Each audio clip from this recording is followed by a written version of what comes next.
ఈరోజు నవరాత్రి మొదటి రోజు నా పూజ. సో ఇంట్లో అన్ని గడపలు కడిగేసుకొని గడపకైతే పసుపు కుంకుమ పెట్టేసుకుంటున్నాను. Hello everyone, welcome back to our channel. అందరూ ఎలా ఉన్నారు? ఐ హోప్ మీరు అందరు కూడా బాగుండాలని నా మనస్ఫూర్తిగా కోరుకుంటున్నాను. ఇవాళ మన వ్లాగ్ వచ్చేసి అయితే నవరాత్రి ఫస్ట్ డే వ్లాగ్ అన్నమాట. నేను ఎలా పూజ చేసుకున్నాను, ఈ డే అంతా ఎలా జరిగింది అనేది షేర్ చేస్తాను. ఫస్ట్ టైం ఎవరైతే మన ఛానల్ని చూస్తున్నారో వాళ్ళు మన ఛానల్ని కాస్త సపోర్ట్ చేస్తూ సబ్స్క్రైబ్ చేసుకుంటారని మనస్ఫూర్తిగా కోరుకుంటూ ఇంకా వ్లాగ్ అయితే కంటిన్యూ చేస్తాను. నవరాత్రులు అంతా కూడా క్లీనింగ్ మోటివేషన్ వ్లాగ్స్ అయితే అన్నీ కూడా అయిపోయాయి. నవరాత్రి ఫస్ట్ డే పూజ అయితే ఇంకా పూజ గది కూడా క్లీన్ చేసేసుకున్నాను. పూజ గది క్లీన్ చేసుకొని దేవుళ్ళన్నీ కూడా కడిగేసుకొని దీపము హారతి అయితే ఇచ్చేసుకున్నాను అన్నమాట. పూజ కంప్లీట్ అయిపోయింది.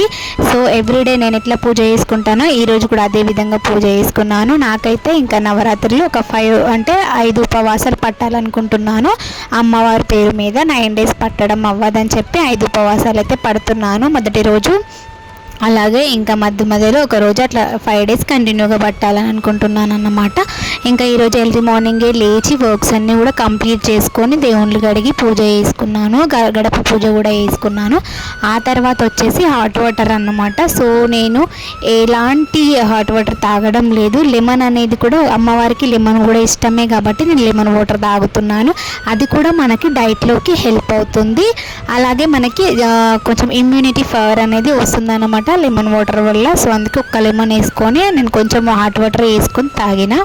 ఇంకా ఆ తర్వాత పిల్లలకి గుంత పొంగనాలు అయితే వేస్తున్నాను. దోశ పిండితో గుంత పొంగనాలు అయితే వేసిచ్చాను అన్నమాట. వాళ్ళకి చాలా ఇష్టము. నేను ఆల్రెడీ మొన్న పట్టిన దోశ పిండి కొంచెం ఉంది కదా, కొంచెం నేను అంటే సరిపడంతా తీసుకుంటాను అన్నమాట దోశ పిండి. దాంట్లో వాటర్ కలిపేసి పెడతాను.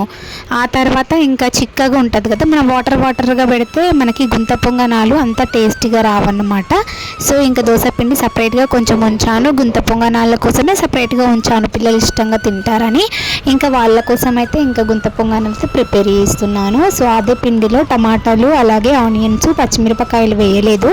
అంటే మీకు ఇష్టం ఉంటే మీరు వేసుకోవచ్చు. పచ్చిమిరపకాయలు అలాగే జీలకర్ర కొత్తిమీర కరివేపాకు సన్నగా కట్ చేసుకొని వేసుకొని అలాగే సాల్ట్ కూడా యాడ్ చేసుకోండి. పచ్చిమిరపకాయలు వేసుకుంటే టేస్ట్ బాగుంటుంది. అలాగే అల్లం ముక్క కూడా వేసుకుంటే బాగుంటుంది అన్నమాట. బట్ నేను అవన్నీ ఏం వేయడం లేదు, ఎందుకంటే పిల్లలు మధ్యలో కొరుకుతా అంటే తింటా ఉంటే వస్తాయి కదా, వాళ్ళకి నచ్చదన్నమాట, పడేస్తారు. అట్లా పడేయడం ఎందుకు, చేసేది వాళ్ళ కోసమే. నాకైతే ఫాస్టింగ్, మా వాళ్ళ కోసం అయితే వంట సపరేట్గా చేయాలి మళ్ళీ.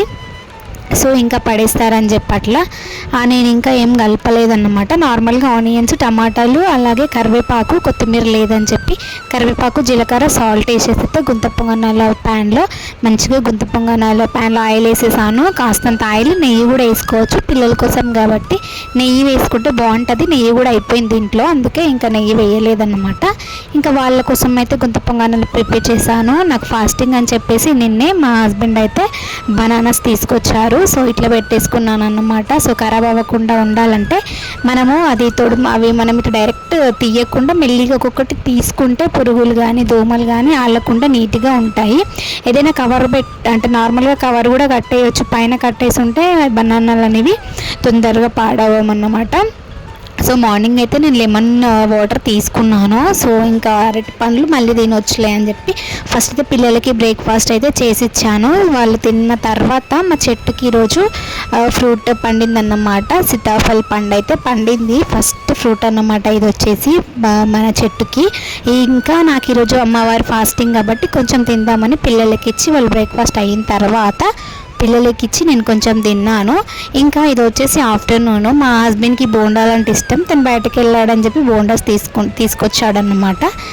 పిల్లలకి తనకైతే సర్వ్ చేశాను. నాకైతే ఇంకా ఫాస్టింగ్ కాబట్టి నేను ఏం అంటే ఏదో ఒకటి చేసుకోవాలి కాబట్టి జ్యూసెస్ అట్లా ప్రిపేర్ చేసుకోవాలి. మీ అందరితో కూడా షార్ట్ వీడియోస్లో నిలారం ఒక పొద్దున్న వాళ్ళకి రెసిపీస్ అయితే షేర్ చేస్తున్నాను.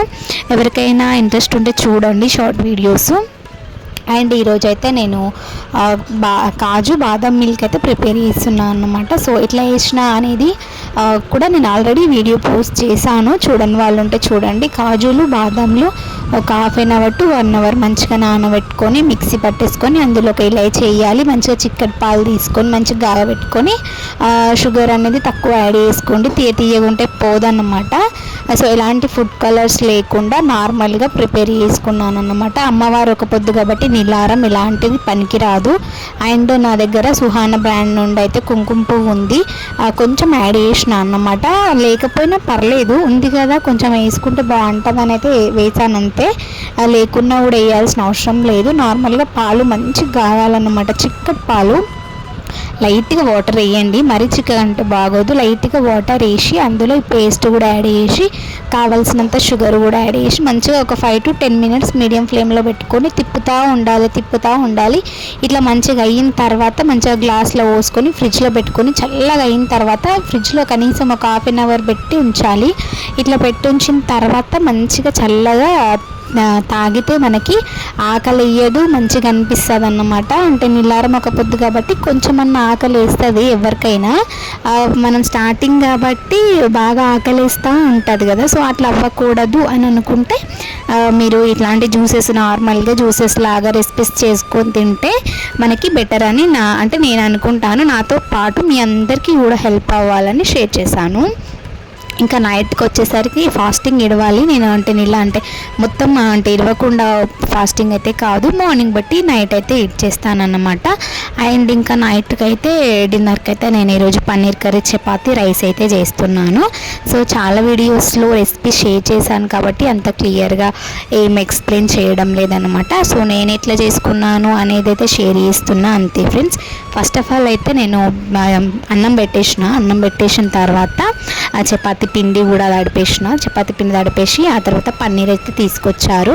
పన్నీర్ తీసుకొచ్చి కట్ చేసిన తర్వాత మసాలాలు అయితే పట్టేసుకున్నాను. కొబ్బరి, ఆనియన్స్, ధనియాలు ఈ 3 కూడా వేయించుకొని మంచిగా పేస్ట్ పట్టేసి ఒక గంజి పెట్టుకొని అందులో కాస్తంత ఆయిల్ కూడా యాడ్ చేసి మంచిగా మనం మసాలా కూడా పట్టేసుకున్నాం కదా, మసాలా మంచిగా ఫ్రై అయిన తర్వాత నేను ఫస్టే ఆ పన్నీర్ పీసెస్ కట్ చేసుకొని వేయించుకున్నాను అన్నమాట. మా ఇంట్లో పచ్చి పన్నీర్ అస్సలు తినరు, ఆయిల్లో వేసి చేస్తేనే తింటారన్నమాట.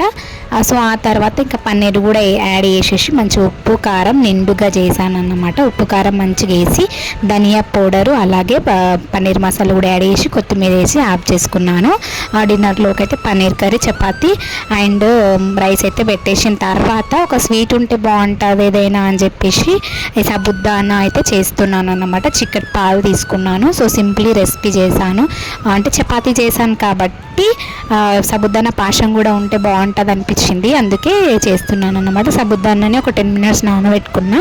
ఆ తర్వాత చిక్కటి పాలు పోసుకొని సాబుదానా తీసేసి మంచిగా మీడియం ఫ్లేమ్లో పెట్టి ఒక 10 minutes ఉడికిన తర్వాత ఇలాచి షుగర్ వేసుకొని మరొక 5 minutes ఉడికించుకుంటే ఎంతో టేస్టీ అయిన సాబుదానా పాయసం రెడీ. ఇవాల్టి బ్లాగ్ ఇది. నచ్చితే ఖచ్చితంగా లైక్ చేసి సబ్స్క్రైబ్ చేసుకొని thank you friends. Next month బ్లాగ్తో మళ్ళీ